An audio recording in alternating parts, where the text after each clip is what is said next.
Makakasama ko natin sa ating linya po sa umagang ito ng huling Lunes ng December 2025 si Dr. Renato De Castro, isa pong defense analyst. Pag-usapan po natin mga development na nangyayari ho ngayon, lalo-talo na sa West Philippine Sea na isa ho sa mga hinahangad ng ating mga kababayan. Bahagi po ng kanilang New Year's resolution. Patuloy pong ipanalangin at ipakita po ang suporta sa gobyerno po ng Pilipinas o sa po ng West Philippine Sea. Total naman daw po sila mga Pilipino. Pero iba mga Pilipino na mas gusto pa hong ipaglaban po yung narrative ng China. Ipanalangin din po natin sila. Dr. Renato De Castro, magandang umaga po sa inyo. Prof, kumusta ka na? Kamusta na, Orly? Mabuti Kamusta po kayo? Mabuti naman po. Una muna, makikibalita kami sa development sa West Philippine Sea.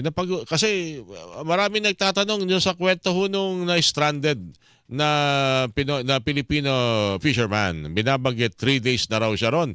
Yan ay kung pagpakikinggan natin yung binabanggit ng sinabing nagbigay sa kanya ng hindi naman nagbigay lang ng tubig at pagkain doon sa mangingisdang yon. Ayon naman doon sa Philippine Coast Guard, humingi na ho ng tulong dahil nasiraan ang makina. So wala pang 24 oras, ando doon na ho siya yung kanyang motherboat para po siya ay kunin. Ano bang katotohanan dito? Ano bang inyong monitoring sa balitang ito na para ho sa iba parang tinatangka ng China na may image dahil katatapos lamang nilang noong nakaraang mga araw bomba ng sasakyang pandagat ng mga Pinoy fisherman, Dr. Castro?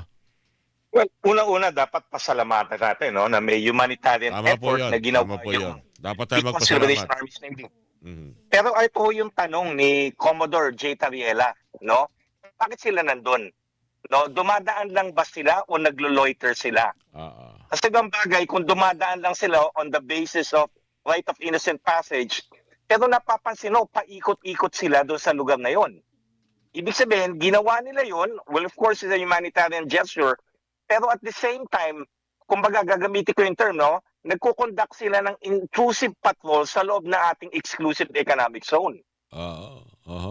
So, yung kumbaga yung issue dito. Well, the action itself is to be, we have to express gratitude, but on the other hand, we have to raise a question. Bakit kayo naglo-loiter sa loob ng ating exclusive economic zone? Anong ginagawa niyo dyan? Actually, So, yun ang napansin nating reaction lalo-talo na yung sumusubaybay sa balitang ito sa social media. Mas marami nagtatanong, anong ginagawa niyo dun? Bakit kayo napakalapit na nung bahagi nyo sa teritoryo ng Pilipinas? So, mas napagtuunan ng pansin yung kanilang patuloy na panghihimasok. Kasi recently, parang may mga namataan malapit na Zambales at kinakailangan pang radyohan. Meron pa nga yung recently, mga ilang araw ang nakaraan, talagang PLA frigate, na talagang tinaboy ng dalawang Navy vessels natin. Navy, hindi Coast Guard yung nagtaboy.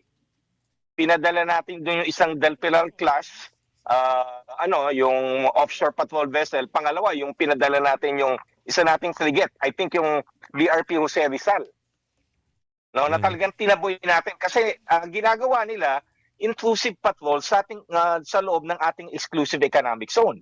Pinamumukha nila sa atin na kaya nilang pasukin yung ating exclusive economic zone at binabaliwala nila yung ating kumbaga yung territorial rights natin within our own exclusive economic zone. May mga information kasi Dr. Castro na sa pagpasok ng taong 2026 parang mas maigting silang gagawing kampanya diyan. Lalo-talo na yung kanilang mga napapaulat na unang gustong mangyari sa Taiwan. Ano monitoring po ninyo dito, Dr. De Castro? Lalo-talo na itong...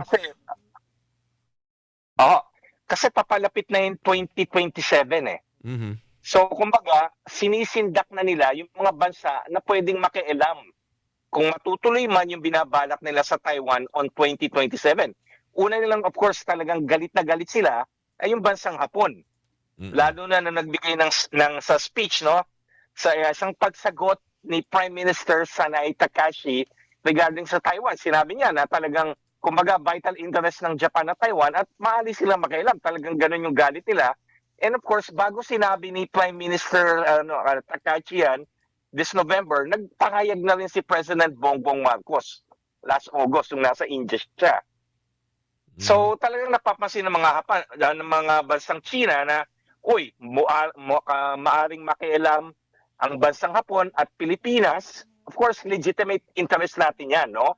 Although may one China policy pareho ang Japan and of course Pilipinas, pero pag nasusunog yung kapitbahay mo, hindi ka ba kikilos? So kumbaga sineset na ng posible ng China yung balak niyang gawin sa Taiwan by of course intimidating, harassing, and coercing both its neighbors, no, in the North Japan and of course in the South the Philippines. Alam natin napakalawak ng West Philippine Sea pero may mga panawagan na ngayon pa lamang habang papasok ang taon 2026 ay pagplanuhan na maganda na ang Pilipinas sa deployment sa West Philippine Sea dahil mas marami tayong makikitang mga sasakyang pandagat ng Chinese Navy malapit sa northern part hanggang northern and parang western seaboard ng Pilipinas. May katotohanan ba itong report na ito, Doc? Lalo na siguro sa Luzon Strait. Hindi lang sa West Philippine Sea. Sa Luzon Strait. Doktor, yung pagitan ng Luzon at ng Taiwan. Kasi talagang kung maaari man ang binabalak ng China, pinakauna dyan of course is blockade.